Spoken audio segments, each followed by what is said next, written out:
Assalamualaikum warahmatullahi wabarakatuh.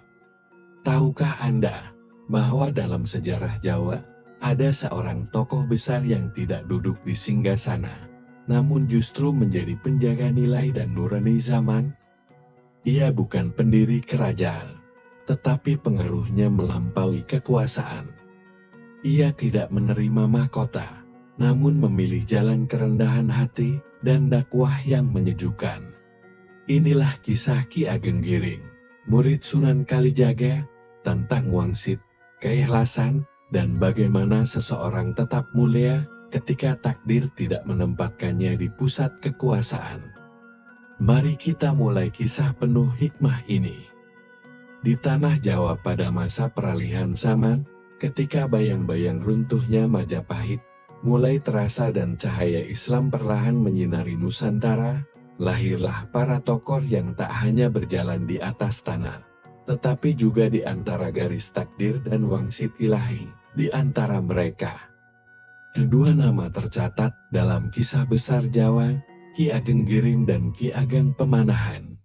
Keduanya hidup pada masa yang sama, keduanya tumbuh dari akar sejarah yang sama, dan keduanya adalah murid Sunan Kalijaga, wali yang dikenal bukan hanya karena dakwahnya, tetapi karena kebijaksanaannya membaca zaman.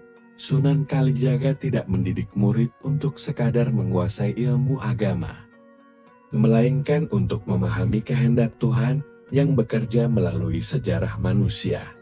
Ki Ageng Giring dan Ki Ageng Pemanahan diyakini sama-sama memiliki garis keturunan dari Raja Brawijaya, penguasa terakhir Majapahit. Darah raja mengalir di tubuh mereka. Namun zaman telah berubah, mahkota tidak lagi diwariskan hanya melalui silsilat, melainkan melalui keluhuran budi, kesetiaan, dan keikhlasan. Suatu hari, dalam sebuah peristiwa yang kelak menjadi legenda Jawa, Ki Ageng Giring menerima sebuah wangsit. Dikisahkan, wangsit itu datang melalui laku prihatin dan kesunyian batin. Ia diberi isyarat bahwa keturunannya kelak akan menjadi raja-raja besar di tanah Jawa. Wangsit itu bukan sekadar janji kekuasaan, melainkan amanah besar tentang masa depan negeri. Namun takdir memiliki jalan yang rumit. Dalam kisah lain yang saling bertaut, Ki Ageng Pemanahan, sahabat sekaligus saudara seperguruan Ki Ageng Giring, juga menerima wangsit yang sama. Dua orang, satu isyarat, satu garis masa depan, tetapi Tuhan tidak pernah salah memilih jalannya. Dalam versi cerita yang paling dikenal, Ki Ageng Giring yang terlebih dahulu menerima wangsit itu, namun karena suatu peristiwa yang diwarnai keikhlasan, kejujuran, dan ujian persahabatan, wangsit tersebut akhirnya berpindah jalannya kepada Ki Ageng Pemanahan, bukan karena tipu daya, melainkan karena kehendak Tuhan yang membaca kesiapan batin manusia. Ki Ageng Giring menerima kenyataan itu dengan lapang dada. Ia tidak memberontak pada takdir, tidak pula memupuk dendam. Sebagai murid Sunan Kalijaga, ia memahami satu pelajaran paling luhur: tidak semua yang dijanjikan harus dimiliki, dan tidak semua yang hilang berarti sia-sia. Dari Ki Ageng Pemanahan, wangsit itu berlanjut menjadi kenyataan sejarah. Keturunannya kelak mendirikan Mataram Islam, melahirkan raja-raja besar yang mengubah wajah Jawa. Namun jasa Ki Ageng Giring tidak pernah hilang.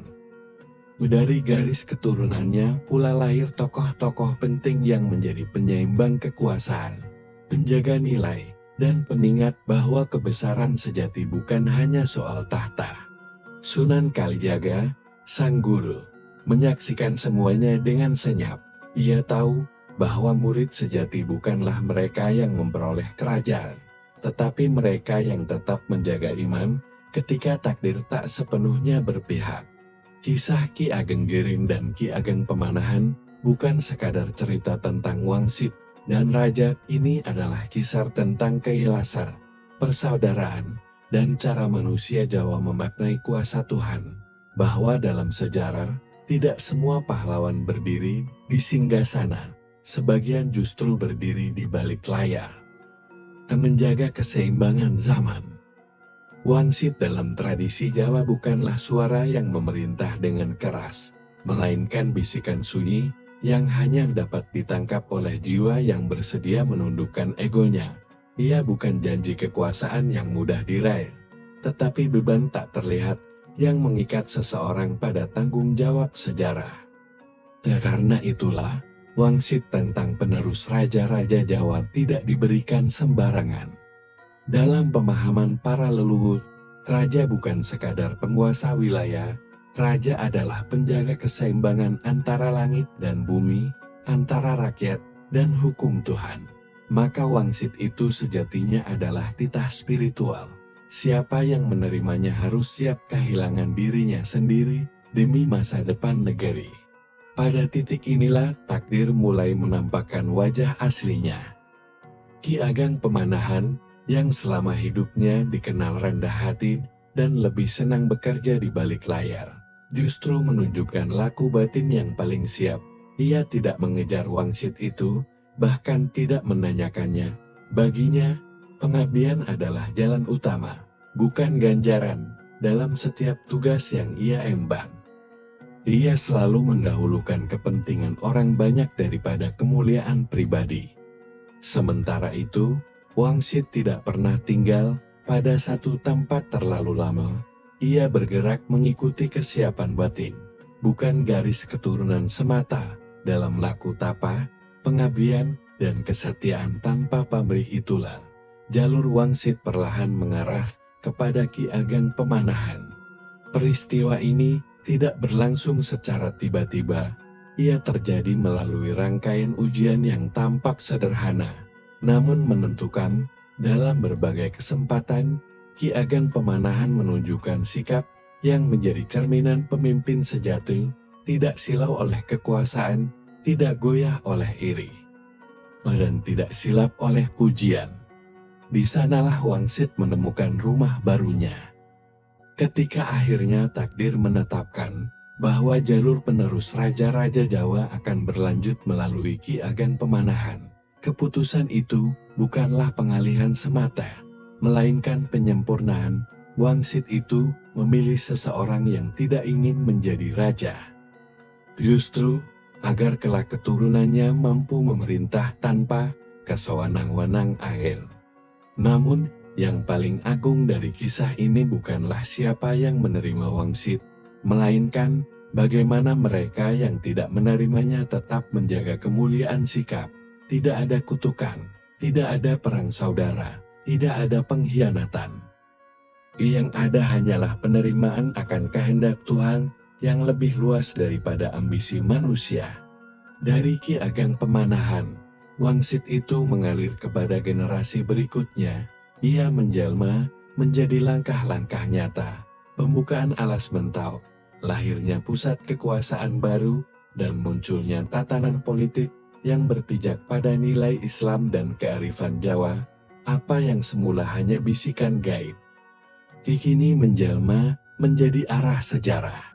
Tetapi wangsit itu juga meninggalkan pesan yang tak tertulis. Kekuasaan sejati tidak diwariskan melalui darah, melainkan melalui watak. Siapapun yang kelak duduk di singgasana Jawa, ia akan dinilai bukan dari kebesarannya, melainkan dari kemampuannya menahan diri. Kisah ini mengajarkan bahwa Tuhan tidak selalu memilih yang paling berhak menurut manusia, tetapi memilih yang paling siap memikul beban zaman. Dan di tangan Ki Ageng Pemanahan, wangsit itu bukan menjadi alat untuk meninggikan diri, melainkan amanah untuk menumbuhkan peradaban.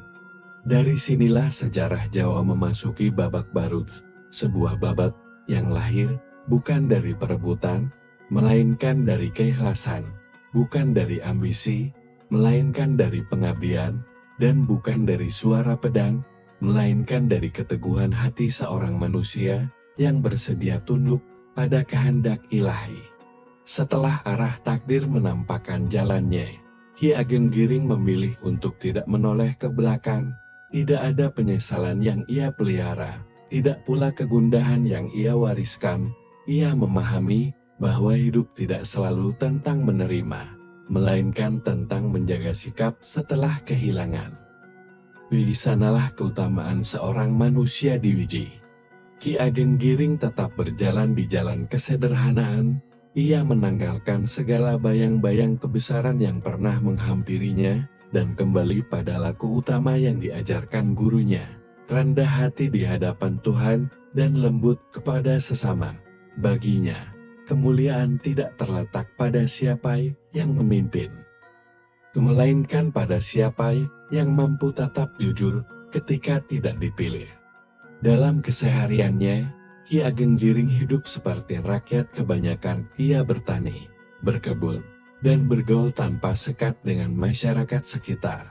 Namun dari kesederhanaan itulah tumbuh pengaruh yang jauh lebih dalam. Ucapannya tidak menggelegar, tetapi menenangkan. Nasihatnya tidak memaksa, tetapi mengakar di hati. Ia melanjutkan dakwah Islam di Pulau Jawa dengan cara yang khas, tidak dengan kekuatan politik, tidak dengan pedang, melainkan dengan keteladanan. Ki Ageng Giring memahami betul bahwa masyarakat Jawa telah lama hidup dalam tradisi dan simbol.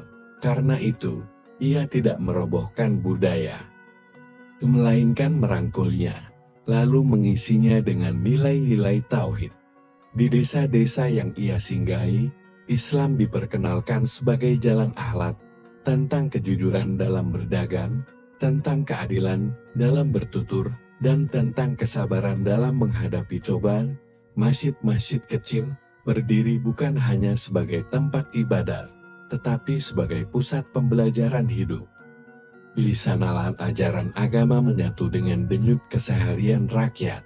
Ki Ageng Giring juga dikenal sebagai penenang di tengah perubahan zaman. Saat banyak orang diliputi kecemasan oleh pergeseran kekuasaan, ia hadir membawa pesan keseimbangan.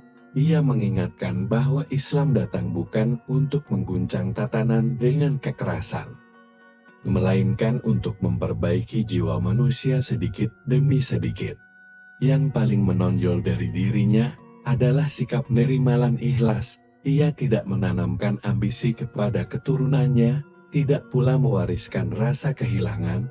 Sebaliknya, ia menanamkan nilai bahwa setiap manusia memiliki peran masing-masing dalam sejarah. Ada yang ditakdirkan membangun kerajaan, ada pula yang ditugaskan menjaga nurani zaman. Murid-muridnya menyebar ke berbagai penjuru Jawa, membawa pesan yang sama: beragama tanpa merasa paling benar, berdakwah tanpa merasa paling suci. Dari merekalah Islam tumbuh secara damai, mengakar dalam budaya, dan diterima tanpa paksaan. Seiring berlalunya waktu, nama Ki Ageng Giring mungkin tidak selalu disebut sebagai pendiri kerajaan, namun jejaknya hidup dalam cara masyarakat Jawa memahami iman dan kemanusiaan. Ia menjadi contoh bahwa kekuatan sejati justru lahir dari kerendahan hati. Dalam sunyi dan kesederhanaannya, Ki Ageng Giring telah memenangkan satu hal yang tidak dapat diraih oleh mahkota manapun, ketenangan batin, dan dari ketenangan itulah dakwahnya terus hidup, menembus generasi, menjadi bagian tak terpisahkan dari perjalanan Islam di tanah Jawa. Kisah Ki Ageng Giring mengajarkan bahwa tidak semua pahlawan dikenang karena kekuasaan, sebagian dikenang karena kesediaannya untuk tetap baik, bahkan ketika takdir tidak menempatkannya di pusat panggung sejarah. Dari kisah Ki Ageng Giring, kita belajar bahwa kebesaran tidak selalu berwujud singgasana. Ada kebesaran yang tumbuh dalam diam, dalam kerendahan hati, dan dalam kesetiaan menjaga nilai kebaikan. Dia tidak tercatat sebagai pendiri kerajaan, tetapi jejaknya hidup dalam akhlak, dakwah yang damai, dan keteladanan yang melintasi zaman. Sejarah Jawa tidak hanya dibangun oleh mereka yang berkuasa, tetapi juga oleh mereka yang memilih tetap lurus ketika takdir berjalan berbeda. Di sanalah kita memahami bahwa kemenangan sejati adalah mampu menerima kehendak Tuhan tanpa kehilangan kemuliaan diri. Semoga kisah ini menjadi pengingat bahwa setiap dari kita memiliki peran masing-masing dalam kehidupan, sekecil apapun. Selama dijalani dengan keikhlasan, ia akan bernilai di hadapan waktu. Jika Anda menyukai kisah-kisah sejarah, hikmah para leluhur, dan perjalanan tokoh-tokoh besar Nusantara, jangan lupa tekan tombol subscribe, aktifkan lonceng notifikasi, dan bagikan video ini agar semakin banyak yang bisa mengambil pelajaran berharga dari sejarah kita. Terima kasih telah menyimak. Sampai jumpa di kisah penuh makna berikutnya.